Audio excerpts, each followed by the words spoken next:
Hey everybody, welcome back to Wicked Good Sports and welcome back to the Villa. This is our show where we cover Aston Villa and we're joined by our host, Aaron Slater. Aaron, how you doing? I'm doing well, Brian. How about you? Doing quite well. Excited to talk about Aston Villa. This is we'll have one more before the World Cup, right? We have one more game to cover, but we're getting to it, which is exciting for a lot of reasons that we will get into later. Yeah, definitely. So we're just jump right into it, I guess, huh? Yeah. All right. I was actually wrong. This is the last pre-World I was Cup like, I was a episode. little confused. I was like, I do read we December have one more? 15th I'm as not sure. Am I November 15th. My bad there. No Anyways, worries. that's yeah. So, all right, tell me about the Carabao Cup. All right. What happened? Well, that was Did a I thing that pronounce it happened. right? Carabao. For Yeah. one. Okay. Yeah. Cool. I think it's an energy drink. I guess it doesn't matter. It's like it's money. It's all money. So that happened. We lost 4-2, but the first half was a very defensive half. There was more of like a feel yourself out kind of punch for punch kind of deal. Like there wasn't too much going on. It seemed like a lot of the players that were subbed or placed in for this game, like Augustinson and Cullum Chambers, were a little rusty, but that'll happen when you don't have a lot of matches under your belt. Right. So they did look a little shaky in the first half, but they did enough. The second half happened, though. All the goals happened in the second half. 6 goals were scored. So don't tell me soccer's not boring. Right. Yeah. Yeah. It's very exciting. 6 goals. Unfortunately, we were on the wrong side of it a little bit here, huh? You know, yes, we were in this one, but like now we can focus on either the FA Cup or domestic, Premier League. So I'm not too sad that we're knocked out of here. Would have been nice to have a cup, sure. Right. But the second half, actually, Villa started the scoring. Ollie Watkins was able to get a nice little chip over Dubravka, which was created by a counter press in the midfield after they lost the ball. And Ollie was an outlet, and, he made the most of that turnover. But unfortunately, a minute later, United said, "We're United," and scored. I think that was based off of a high line. Pretty much, we napped. We switched off big time on that one. And then it wasn't too long thereafter that we scored another goal and made it 2-1, which was nice. So there was like, oh, okay, cool. Maybe we'll make something of this. But after that, United just said, we're going to put our kicking boots on now and start scoring goals. It seemed like a lot of players weren't really into the match, to be honest. It wasn't. It was a match they had to play. I will say some takeaways from this game. We did score goals away, which we had been struggling throughout the campaign. So it was nice to see that happen. Unai had come out of his press conference and said that they had played well and competitive for 75 minutes, and then the last 15 minutes they took a nap. Not word for word is what he said, but that's verbatim. So I'm not mad about this match. It was a match that needed to be played, and it could have been worse considering our away record. So yeah. So I mean, it is what it is. Obviously, Manchester United, very good team. Yeah. So for the Premier League, though, things are looking pretty good here. Aaron, tell me about this game against Brighton. It's hard not to love Unai right now. I think I'm like one leg on the board right now, on the bandwagon. So match day 16. Hey, man, we got the monkey off the back and we won an away game. It was great to see. Yeah, it was a 2-1 win. I was nervous for all of the match, especially with Brighton winning 9 of the last 10 home games and only losing to Tottenham, who a lot of pundits had said that they shouldn't have lost because they played that well. Right. So Villa said, let's go out and win an away game for a change. It didn't start off well, though. I'll tell you what. I don't know if you had to call out the highlights for that one. Right. Yeah. So tell everyone about what happened here, to bring the 2-1, obviously, but how did it start for you? Poor, very poor. There was a turnover. Emi Martinez left Douglas Luiz short. I don't care what any of the analysts say. If that pass wasn't made short, Luiz wouldn't have had to freak out about McAllister coming on his back and creating that pressure and turnover and scoring a goal in what is Brighton's fastest scoring in the Premier League. I was like, cool. That's always fun to see stuff like that. So, Aaron, tell me, I'm not the biggest soccer guy. Part of these shows is me learning. And how often do goals get scored that quickly? Maybe like once a year. Yeah, it's about once a year. I know it was back when Sadio Mane was playing with Southampton, so this is a long time ago. He actually scored the fastest goal that year in the Premier League, I want to say, and he scored the fastest hat trick in the Premier League that year. It was something about Villa where they just do not wake up for the first 5-10 minutes of the match, and that's been a big hindrance, honestly, for the last couple of years as well. So hopefully Unai will be more on top of like, hey guys, get your S together. Let's we can't let them score that quick. That's not good.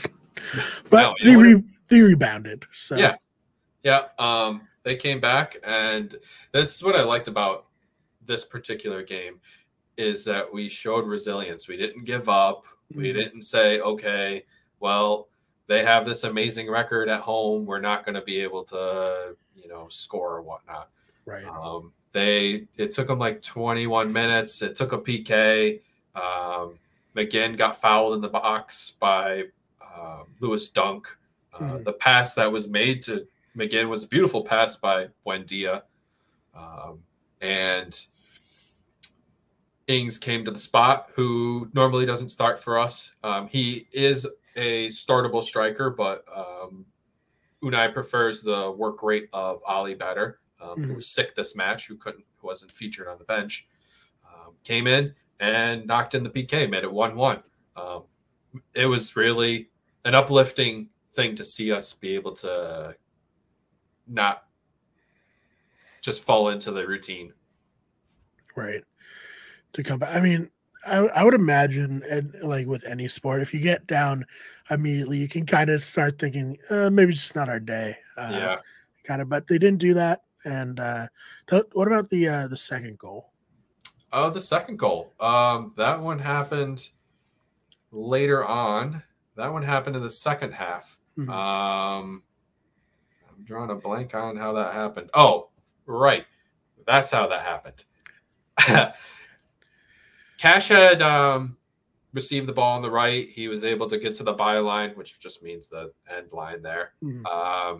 Beat his defender and made this beautiful cross into the box where Buendia just missed the most gorgeous goal. It was a diving header. It hit the post. It made it such a nice sound. I was hoping it'd go in. It probably would. It could have been goal of the year contention kind of deal. Went to a Brighton player. Luiz actually made up for what people think it was his fault, but he pressed McAllister, got the ball to Ings. Ings got a nice deflection from one of the Brighton players and trickled in a goal. Ings was definitely, I wouldn't say man of the match. It's hard not to say man of the match. I mean, he scored both goals. You won't say he's man of the match for that?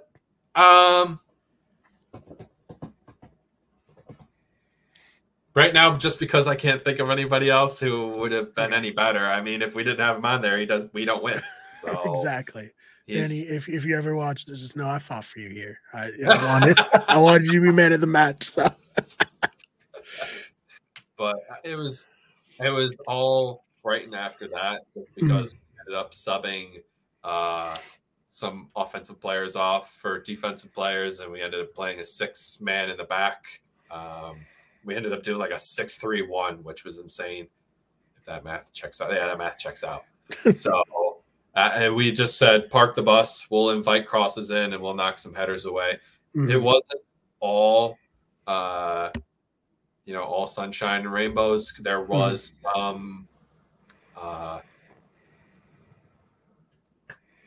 some possible penalty that could have happened.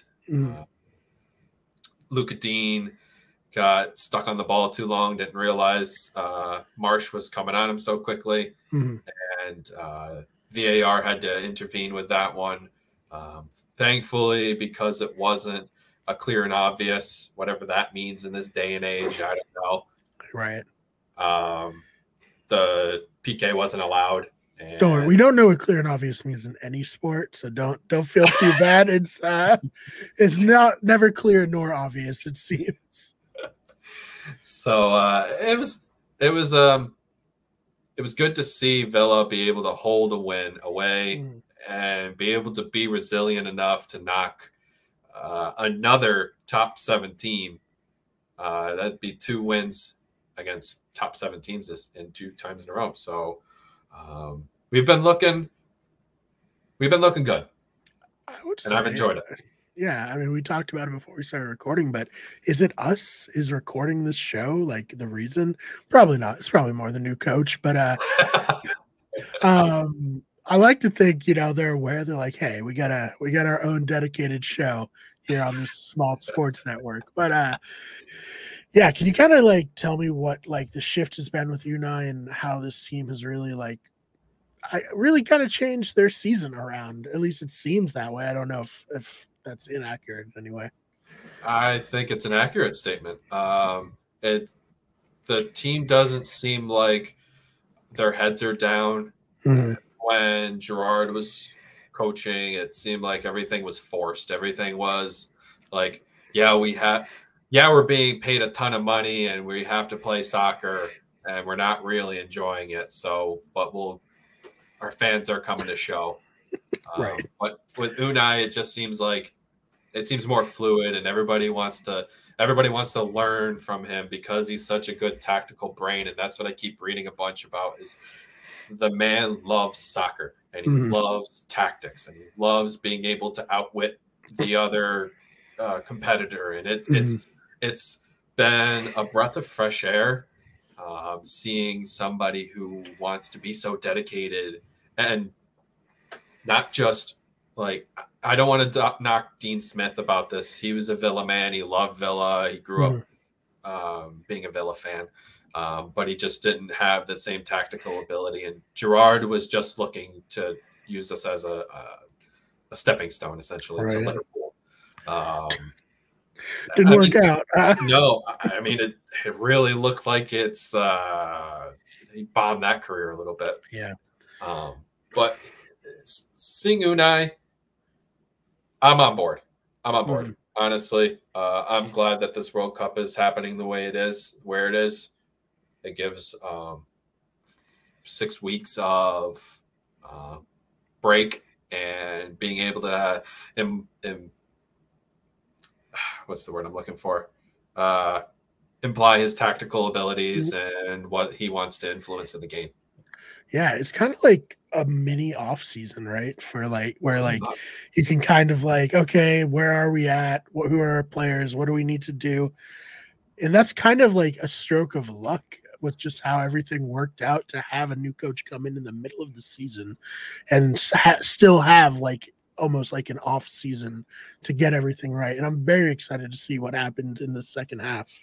Me too. I think that was actually a smart move by Villa, being able to pull the trigger as soon as they not as soon as they did sit on it a little bit, Mhm. but they pulled it at the right time, knowing that they have this break and being able to just,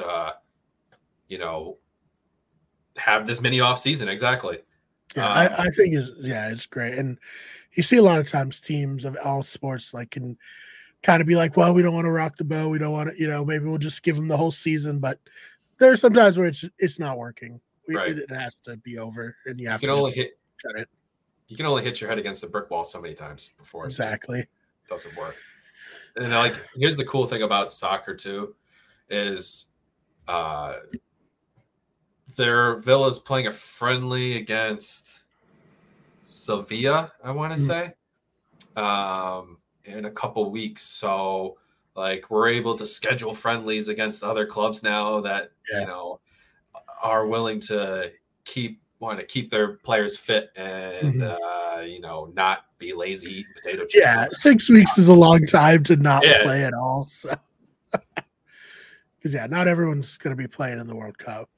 So, yeah, I don't know. I'm excited. Well, to go off of the brick wall to I don't know if this is a good segue, but from hitting your head against the brick wall to injuries, what's happening there?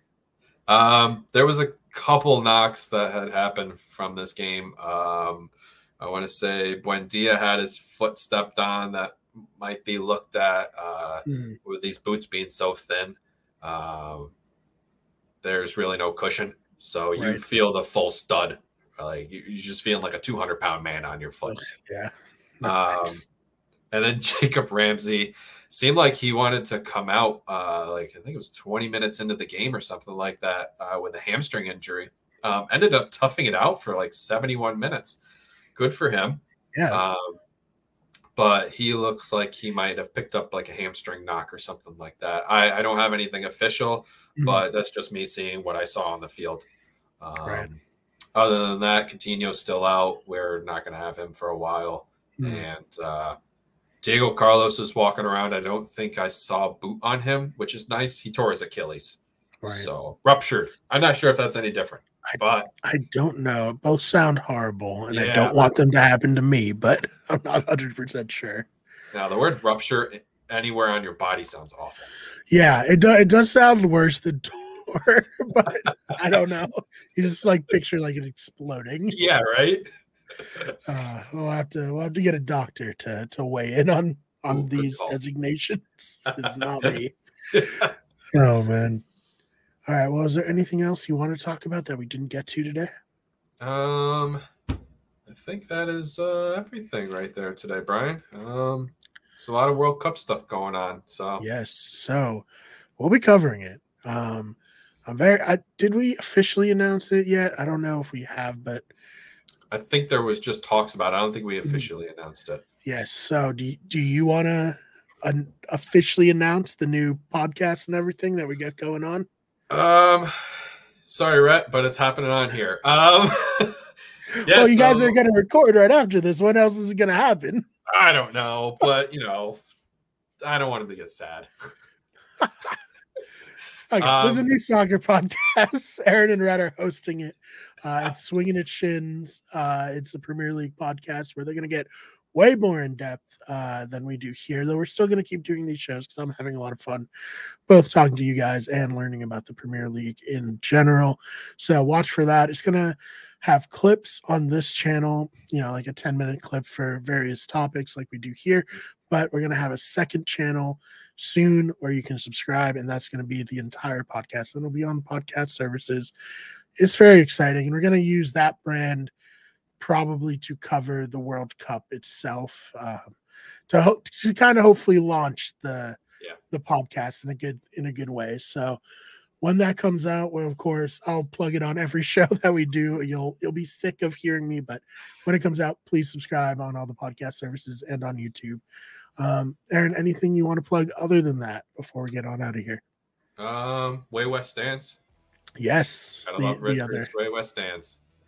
Yes, that's where we cover Arsenal. Same exact format of this one. It's Rhett and I talking a little bit of Arsenal, and it's very fun.